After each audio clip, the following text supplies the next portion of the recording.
La primera sala del Tribunal Constitucional entra en sesión para escuchar alegatos de admisibilidad en la causa rol 3385, requerimiento deducido por don Julián Moreno de Pablo, respecto del artículo 27 del Decreto Ley 3538 en relación con los artículos 58, parte final, 59, letra A, y 165 de la Ley 18.045, así como del artículo 29 del inciso primero del Decreto Ley 3.538 asimismo. Tiene la palabra la relatora de la causa, Pilar Arellano. Gracias, señora presidenta. Brevemente, en tanto la presente audiencia ha sido convocada para el examen de los requisitos de procesabilidad de la acción, cabe reseñar, en cuanto a los hechos relacionados con la gestión judicial pendiente, que el actor expone que, luego de haber sido castigado penalmente por los delitos de entrega de información falsa y uso de información privilegiada mediante sentencia penal a la fecha ejecutoriada, en base a los mismos hechos relacionados con el ejercicio del cargo de gerente en materias financieras de la empresa Laporar, fue sancionado administrativamente por la Superintendencia de Valores y Seguros a una multa de 20.000 unidades de fomento. Dicha multa administrativa fue confirmada por el 12º Juzgado Civil de Santiago en proceso sobre reclamación incoado por el actor y la respectiva sentencia fue apelada por él mismo. En relación con lo anterior, impugna el artículo 27 del Decreto Ley número 3.538 en relación con los artículos 58, parte final, 59, letra A y 165 de la Ley 18.045, en tanto aduce que por su aplicación se ha vulnerado el principio non bis in idem. Ello, en síntesis, por cuanto esta aplicación ha permitido que, por infracciones al marco regulatorio del mercado de valores, se le imponga una dualidad de sanciones, esto es, penales y administrativas. A su vez, el actor objeta el artículo 29 del Decreto Ley 3538, referido al marco para determinar el quantum de la multa administrativa impuesta, argumentando en esta parte de su requerimiento que su aplicación vulnera los principios de legalidad y proporcionalidad. Lo anterior en la medida que la disposición no establecería parámetros objetivos de determinación de la multa administrativa a imponer, por lo que queda al arbitrio de la entidad fiscalizadora la fijación del monto al que la misma asciende. Entrando al conflicto sobre la admisibilidad de la acción de autos, cabe sintetizar que el mismo versa sobre las causales de inadmisibilidad números 5 y 6, cuya existencia fuera alegada por el Consejo de Defensa del Estado. En cuanto a la causal número 5 del artículo 84 de la Ley 17.997, explica el Consejo de Defensa del Estado que ésta se configura desde el momento en que el reprochado artículo 29 del Decreto Ley 3538 no será aplicado en la gestión judicial pendiente.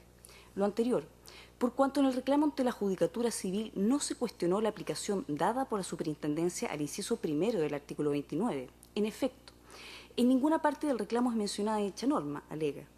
De manera que el hecho de que la Superintendencia haya cursado la multa en base a esa norma no es un asunto controvertido por las partes en sede civil y, por tanto, no se encuentra sometido a la competencia del juez del fondo. Al efecto, se hace presente que la magistratura ordinaria no puede emitir un pronunciamiento respecto a la reseñada materia, esto es, respecto de la aplicación dada al precepto por la Superintendencia y su eventual infracción, sin incurrir en el vicio de ultra petita en atención a lo dispuesto en los artículos 160 y 170, número 6 del Código de Procedimiento Civil. Por lo demás, alega el Consejo, este sentenciador ha declarado inadmisibles otros requerimientos cuando la demanda de la gestión pendiente no se fundamenta en la norma impugnada y, a su vez, en autos rol 1517 de esta magistratura, declaró inadmisible un requerimiento promovido por los demandantes, también en un juicio de reclamación de multa, por cuanto la materia cuya constitucionalidad se cuestionó no fue parte de la discusión que se sostenía en la gestión pendiente. Respecto a la causal de inadmisibilidad número 6 del artículo 84 de la Ley 17.997, expone el ente fiscal que el requerimiento no se encuentra razonablemente fundado, toda vez que, al no argumentar el actor que el artículo 29 no precisa parámetros objetivos que la Superintendencia determine en concreto el monto de la multa, simplemente está criticando el sistema sancionatorio diseñado por el legislador. De esta manera, no se ha comentado cómo la aplicación de la disposición resultaría contraria a la Constitución, faltando así un razonable fundamento para la inaplicabilidad pedida.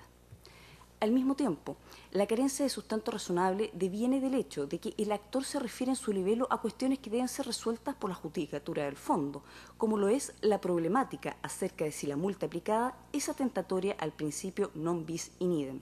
Más aún, se indica, lo argumentado ante esta magistratura sobre la cuantía de la multa no es más que un intento de integrar al debate del juez del fondo una materia que no fue incluida en la oportunidad procesal correspondiente, a la vez que también ello supone intentar que este tribunal entre al conocimiento del asunto de fondo controvertido, como lo es revisar la magnitud de la multa impuesta, lo que evidentemente no supone un conflicto de constitucionalidad. Es cuanto puedo relatar, señora presidenta. Muchas gracias. De conformidad con el auto acordado que rige esta magistratura, consulto a los abogados de las partes si tienen aclaraciones o rectificaciones a la relación que hemos escuchado. Muy bien. En el orden entonces que corresponde, le vamos a dar la palabra en primer lugar al abogado de la parte requirente, don Marcos Contreras, para que desarrolle su alegato, para lo cual tiene 15 minutos. Muchas gracias, señora presidenta. Por la venida de este excelentísimo tribunal, vengo a alegar en representación de don Julián Moreno de Pablo, en aras o con el fin de que se declare la admisibilidad del recurso que esta parte ha interpuesto en su nombre, la acción de inaplicabilidad que esta parte ha interpuesto en su nombre. En razón de los fundamentos que formularemos a continuación.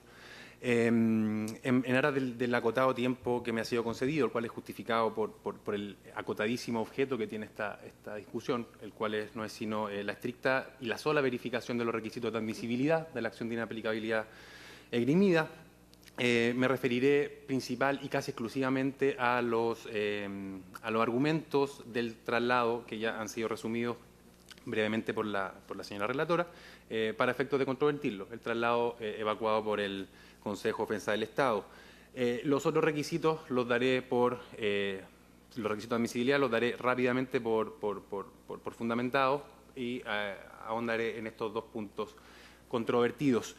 En relación con el precepto legal, es claro, la señora relatora ya lo indicó, de un lado, en cuanto a la vulneración del principio de non bis in idem, que tiene un anclaje constitucional, el precepto legal cuestionado o cuya inaplicabilidad se solicita es el artículo 27 del Decreto Ley 3.538. Y en relación con el segundo capítulo de inconstitucionalidad, el artículo cuestionado es el 29, inciso primero, específicamente, del mismo Decreto Ley. Este capítulo de inaplicabilidad por inconstitucionalidad versa, como ya la señora relatora muy bien lo resumió, sobre un atentado a la proporcionalidad y a la igualdad ante la ley, que implica el establecimiento de una norma que establece un parámetro sancionatorio abierto, sin criterios que permitan ex ante a los sujetos imperados determinar o prever cuáles son el monto de las sanciones a aplicar. Y en lo que es relevante a este caso y a esta instancia constitucional, lo relevante es que el juez de fondo y el órgano administrativo que interpuso la sanción no subsanó, o más bien actualizó la potencialidad de inconstitucionalidad que ya subyace en la norma cuestionada. Es por eso que, vamos a verlo brevemente, pero más profundamente más adelante, es por eso que estamos hablando de una inaplicabilidad. No estamos cuestionando en abstracto la norma, sino que estamos frente a un caso duro, a un caso paradigmático de inaplicabilidad por inconstitucionalidad. Se trata de una norma que tiene defectos en abstracto constitucionales, es atentatoria contra la proporcionalidad y la igualdad, y ese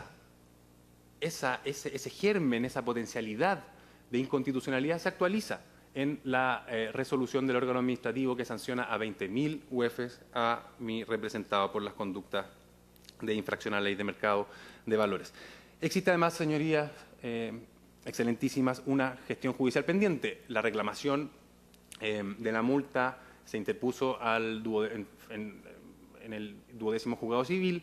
El 12º Juzgado Civil desechó en todas sus partes nuestra reclamación y eso está siendo apelado en este momento. Esa es la gestión judicial pendiente. Y acá me toca detenerme. Tenemos que verificar que la aplicación de la norma cuestionada, en particular el artículo 29, inciso primero, como adelanté en el resumen que hice al comienzo, resulta contraria a la Constitución en el caso que nos convoca. El argumento del Consejo de Defensa del Estado a este respecto es que la norma en cuestión no resultaría aplicable al caso en concreto, la Corte de Apelaciones no la podría invocar, señala el Consejo de Defensa del Estado, porque esta parte no nombró o no solicitó en sus partes petitorias, en la reclamación de la multa, el artículo 29, inciso primero. Y claro que no lo hizo. Es enteramente cierto lo que señala el Consejo de Defensa del Estado. Lo que es incorrecto es deducir de aquello que, como consecuencia de aquello, deducir que esa norma no va a ser utilizada, no va a ser aplicada por el juez de fondo, en este caso la Corte de Apelaciones de Santiago. ¿Por qué, su señoría? Porque el sistema jurídico del caso, nos enseñaba Josep Ras, tiene un aspecto interno y un aspecto externo. Bien señala el Consejo de Defensa del Estado que en el juicio sumario la competencia específica del juez se determina por las pretensiones de las partes, pero aquí no estamos en un sistema de equidad natural. El juez no resuelve solo en función del mérito de justicia de las peticiones concretas de las partes. No es lo único que constriña al juez las peticiones concretas, sino que hay un factor externo a las peticiones que es la ley.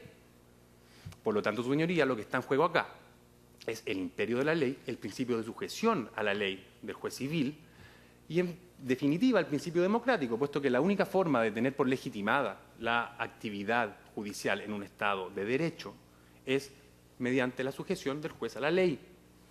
Por eso esta parte se resultó sorprendida con el argumento de que no resultaría aplicable en definitiva esta norma porque no formaba parte del petitorio. Mal podría haber formado parte del petitorio de la causa de reclamación de multa, puesto que es una ley vigente.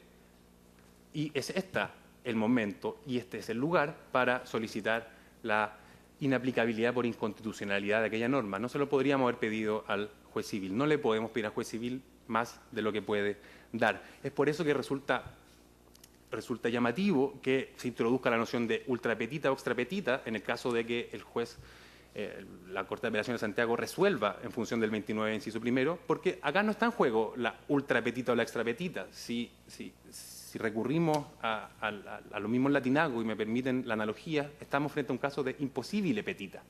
No le podemos pedir al juez que falle en contra de una norma legal. Eso se solicita en este momento y en este lugar. Es una norma que, aplicada al caso, el 29, inciso primero, resulta contraria a la Constitución. Como una reducción al absurdo, sus excelentísimas señorías, si es que el juez pudiera hacer aquello, pudiera dejar de aplicar una norma legal por resultar en sus efectos contraria a la Constitución, si pudiera hacerlo directamente, no tendría sentido la norma constitucional que establece que el juez puede promover, el juez de instancia puede promover una cuestión de constitucionalidad frente a este excelentísimo tribunal. Y para cerrar este argumento, baste señalar que antes del año 2005 pudiera haber tenido algún sentido una alegación de este tipo, en un control difuso de constitucionalidad entregado a los tribunales ordinarios, podría haber resultado razonable señalar que las partes debían adelantar su argumento de constitucionalidad, porque en algún momento la Corte Suprema podría haber controlado esa constitucionalidad. Después de la reforma del año 2005, eso es rechazable de plano. Aquí lo que está en juego, sus señorías, el modelo de control constitucional que desde el año 2005 en adelante rige en nuestro país, un modelo de control constitucionalidad concentrado, no difuso. Mal podríamos, por lo tanto, haberle pedido al juez de instancia que resolviera contra ley. Si se me permite, muy brevemente, me gustaría, para graficar el punto de la relevancia de la aplicación de la norma cuestionada al caso concreto, citar el considerando 16 de la sentencia civil que rechaza la reclamación de multa. Con vuestra venia. Que la controversia sometida a este tribunal consiste en determinar si los hechos que sustentan las infracciones a los artículos 59 letra A y 165 de la Ley 18.045, por los cuales la SBS condenó a don Julián Moreno de Pablo, tienen como sanción la multa aplicada por la Superintendencia de Valores y Seguros mediante la resolución exenta número 84 de 9 de marzo de 2016. Ese es el resumen que hace el Tribunal Civil de la controversia jurídica. Es decir, si las conductas incurridas son merecedoras de la sanción que la SBS señala. ¿Cuál es esa sanción? Lo señala la resolución sancionatoria. sanciona a 20.000 UF por el artículo 29, inciso primero. Eso es textual. Es el artículo 29, inciso primero, el que fundamenta la sanción de 20.000 UF. Mal podría señalarse, por lo tanto, que esta norma no resultará aplicable o no podría resultar aplicable, es el juicio hipotético, en el conocimiento que haga de la causa la Corte de Apelaciones de Santiago.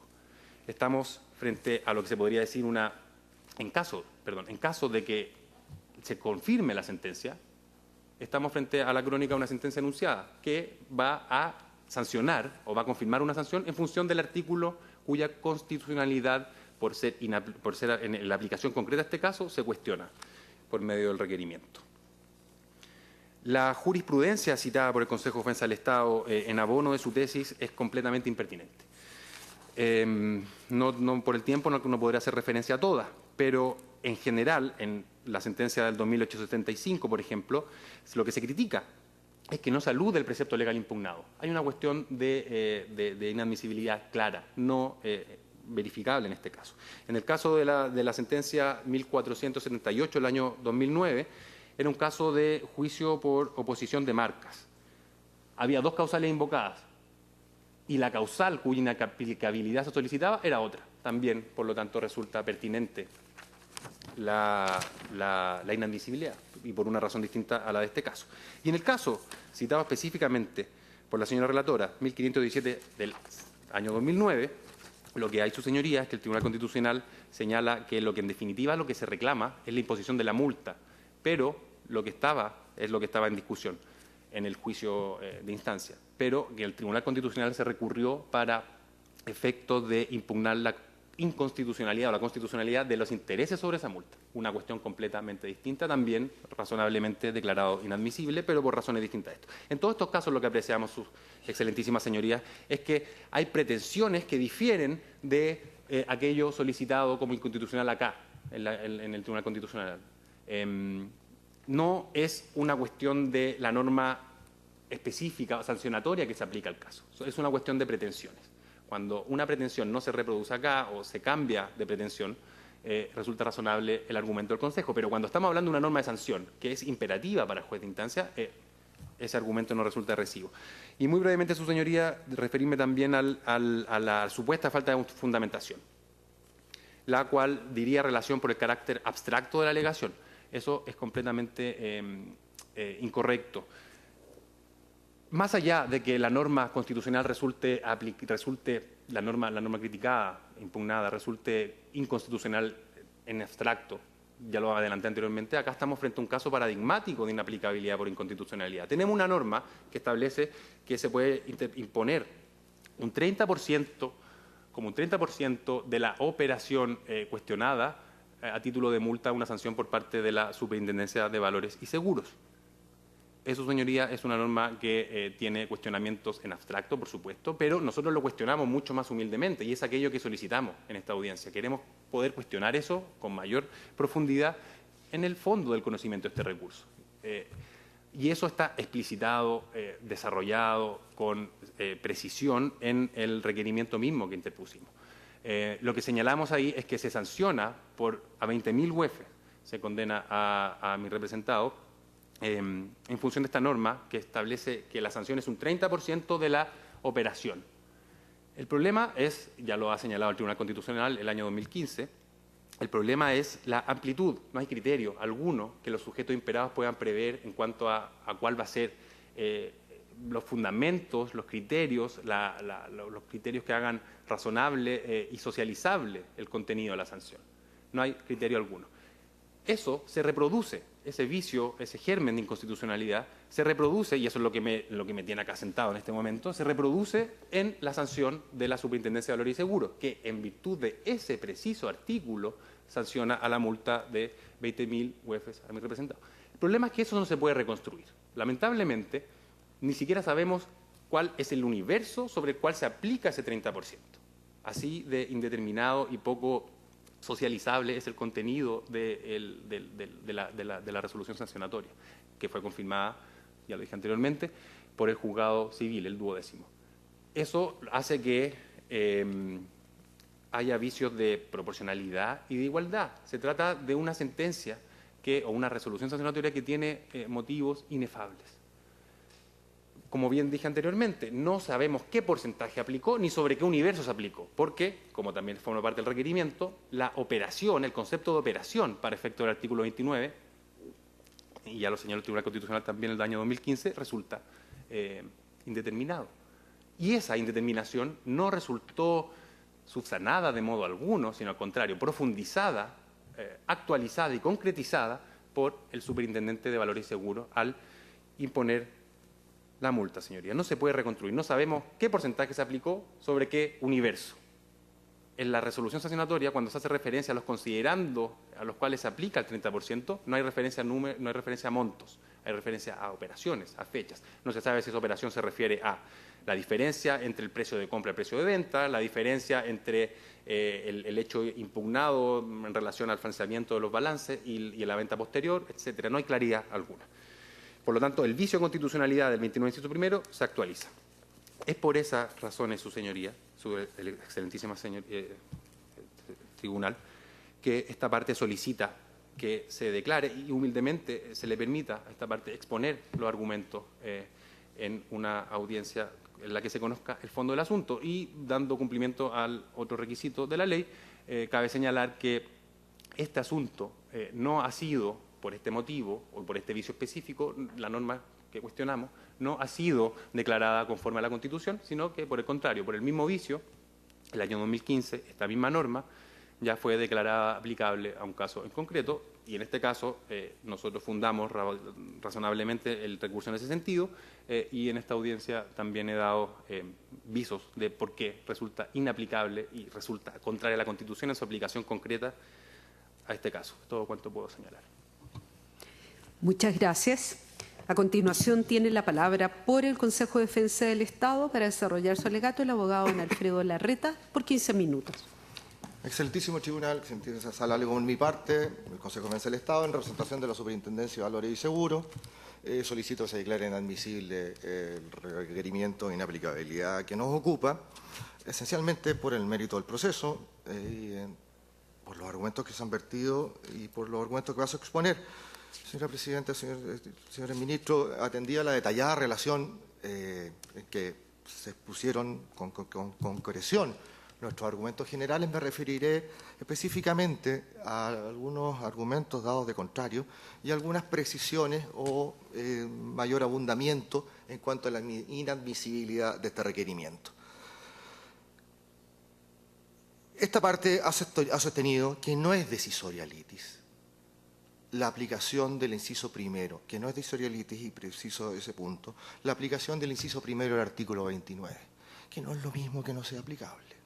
Es decir, no está en la aplicación o no del artículo 29, del inciso primero del artículo 29, no es un artículo que vaya a tener en consideración el juez para decidir el asunto controvertido. Y esto es un tema de competencia específica. No fue sometida a la competencia específica entendiéndola como lo del asunto sometido a la decisión del tribunal, la mayor o desproporción de la multa y todos los argumentos que hemos escuchado del fondo en cuanto en que no existe una desproporción, que no hay una concreción ni siquiera para pedir la rebaja de la multa. Como se explicó en detalle, en el reclamo se reclamó acerca de la improcedencia, la inexistencia de los hechos, la prescripción, la aplicación del principio no in idem, que es el segundo tema de este requerimiento de legalidad, y entre otros argumentos, y se solicitó la rebaja de la multa. Y para solicitar la rebaja de la multa, que en definitiva sería lo que traería la inaplicabilidad al artículo 29, no se sostiene en ningún momento que el artículo 29 ha sido mal aplicado, que ha sido desproporcionalmente, nada. Los únicos argumentos sometidos a la decisión del tribunal son de que en comparación y en virtud de otros multados y en comparación a la colaboración que habría prestado el señor Moreno, esta multa es muy alta y piden subsidiariamente que se rebaje. Es más,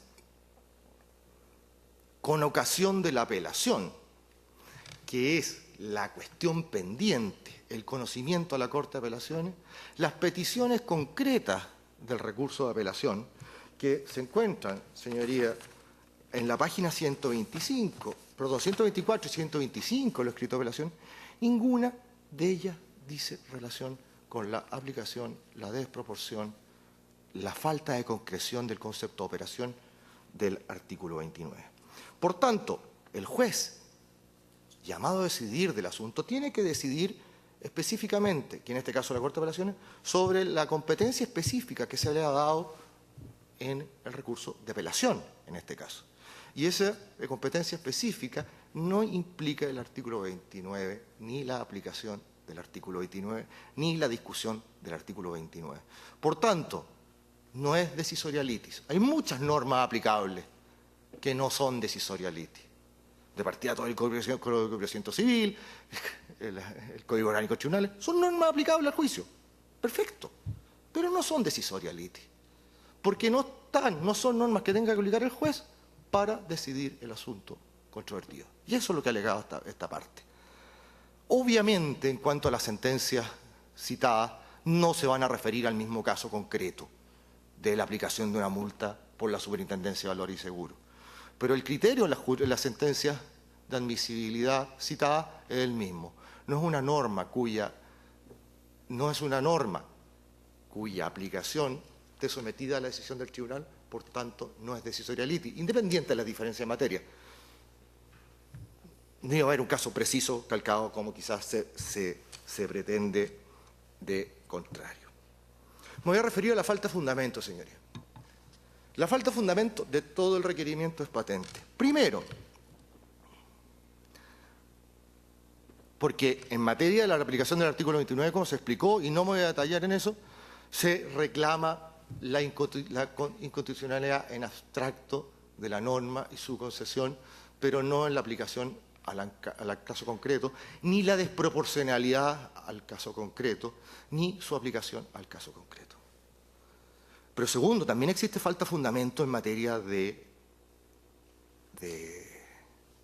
la alegación respecto al non bis in idem, porque respecto al non bis in idem, la contraria solicita la inaplicabilidad por inconstitucional del artículo 27, en relación con otras normas del artículo 27 de la Ley Orgánica, que establece, la Ley Orgánica de la Superintendencia de Valores y Seguros, que establece la posibilidad de aplicar sanciones, en relación con normas o con las infracciones propias de la Ley del Mercado de Valores.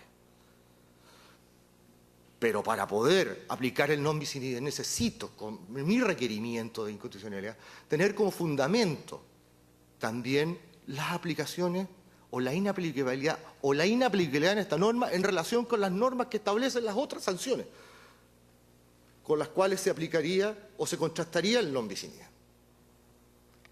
Así, por ejemplo, en este caso, el requerimiento, falla en decir que, y en señalar, y en someter al conocimiento de este excelentísimo tribunal, que el artículo 27 es contrario a la Constitución por vulnerar el principio de non bis in idem en relación con aquellas normas que sancionan las mismas conductas en relación con el Código Penal y con el Código Procesal, y aquellas normas, en definitiva, que permiten la aplicación de una sanción administrativa y una penal, cuestión que falla.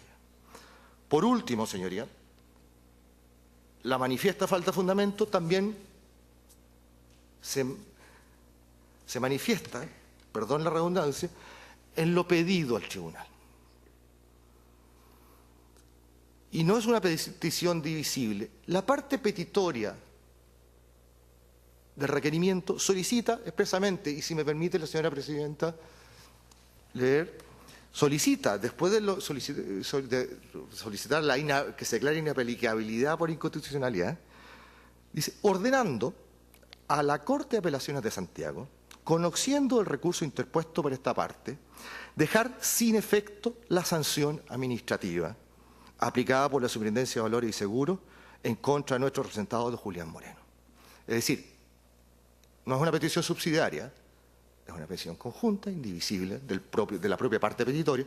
Está pidiendo al Tribunal Constitucional que le ordene a un tribunal de fondo dejar sin efecto una sanción, lo que excede absolutamente de las facultades y competencias que la Constitución le ha otorgado a este excelentísimo tribunal.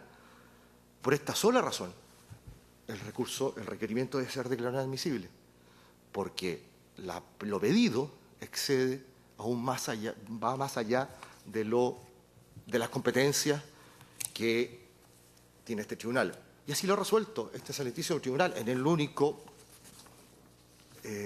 fallo de admisibilidad que humildemente encontré en una búsqueda quizás no tan exhaustiva, puede haber más, 30 de junio del año 2009, en requerimiento el rol 1409-9, una de las razones para declarar admisibilidad señala que se requiere, si me permite, señora Presidenta, y con esto termino, citar, se requiere a este tribunal declarar que en el segundo juicio oral que se realice no se puede dictar una sentencia peor para el recurrente de nulidad a la que se dictó en el primer juicio oral de nulidad anulado, petición que es incompatible con el objeto y naturaleza de la acción de inaplicabilidad contemplada en el inciso primero, número 6 del artículo 93 de la Constitución, transcrito. Y en definitiva se declara por esta y por otras razones el recurso, el requerimiento inadmisible.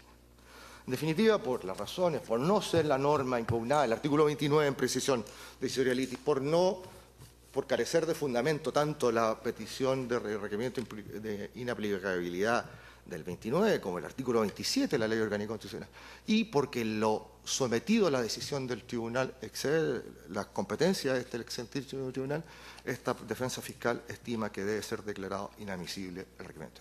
Es todo cuanto tenga la expresión. Muchas gracias. Consulto a los ministros de la sala si tienen alguna pregunta que formule al ministro Pozo. Una consulta a las partes. El fundamento, sobre todo en la parte del desarrollo del recurso, lo basa en tres principios: el non bis in idem, el principio de legalidad y el principio de proporcionalidad. A mí no me queda claro el tema del non bis in idem, que pudiera jugar rol ahí, sobre todo tomando en cuenta los precedentes que ha tenido o tiene este tribunal con respecto al artículo 29 de la Ley Orgánica de la Superintendencia.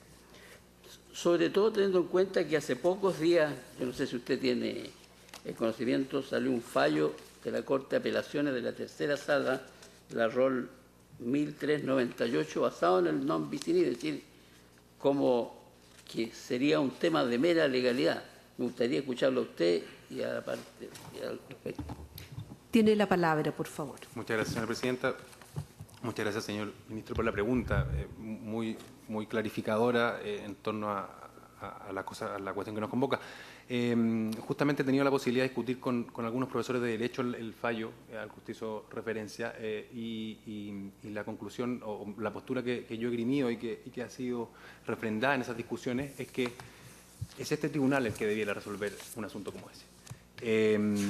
Uno puede echar de menos en dicha sentencia la referencia a una referencia institucional, la norma específica en la cual se basa para poder ordenar como tribunal ordinario, para poder decretar la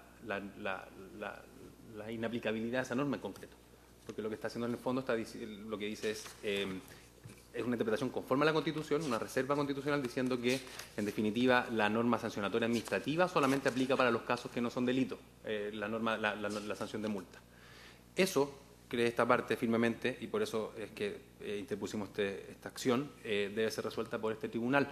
El fundamento en el requerimiento, la postura de esta parte, es que el principio non bis in idem encuentra su consagración directa en la Constitución en el artículo 19, número 3, inciso 6. En el fondo, estamos señalando que sancionar dos veces por el mismo hecho implica presumir de derecho la responsabilidad penal.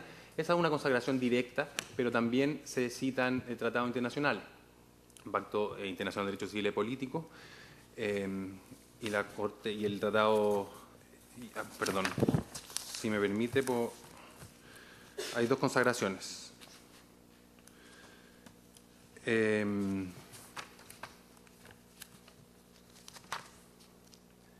La Convención Americana de Derechos Humanos, el artículo 8, número 4, se lo consagra directamente. Estas son las dos consagraciones del 2000 sin IEM. Uno podría esperar que la Constitución fuera mucho más explícita en ese sentido, pero creemos que el numeral 6 del 19, número 3, contiene la posibilidad de entronizar ahí constitucionalmente de forma directa en el texto constitucional, más allá de lo que establecen los tratados internacionales que se introducen al texto constitucional a partir del artículo 5, una consagración del non bis in idem. Esa es nuestra fundamentación constitucional. Sí, brevemente, señoría, conocía la posición de esta defensa fiscal en cuanto a que el tema del non bis in idem, y así lo ha reconocido la jurisprudencia constitucional comparada, es un tema de proporcionalidad que tiene que analizar el juez de la instancia en cada uno de sus grados. Es un tema que estimamos de fondo, en que el non bis in idem se debe aplicar al caso concreto con conocimiento. No es un tema de inconstitucionalidad de las normas que establecen la sanción administrativa o la sanción penal, sino que es una aplicación al caso concreto en cuanto a que la aplicación de la sanción administrativa y la sanción penal resulte desproporcionada, y eso solamente lo puede conocer el juez del fondo, que está en definitiva, ya sea penal, administrativo o cualquiera de aquellos que se está haciendo el estándar de comparación de sanciones, el que aquel llamado a sancionar por segunda vez tiene que ver si aquella segunda sanción la aplicación de aquella sanción resulta proporcionada en base a la primera y en definitiva hay que aplicarlo. Por eso estimamos que es un tema de legalidad y de fondo y no constitucional.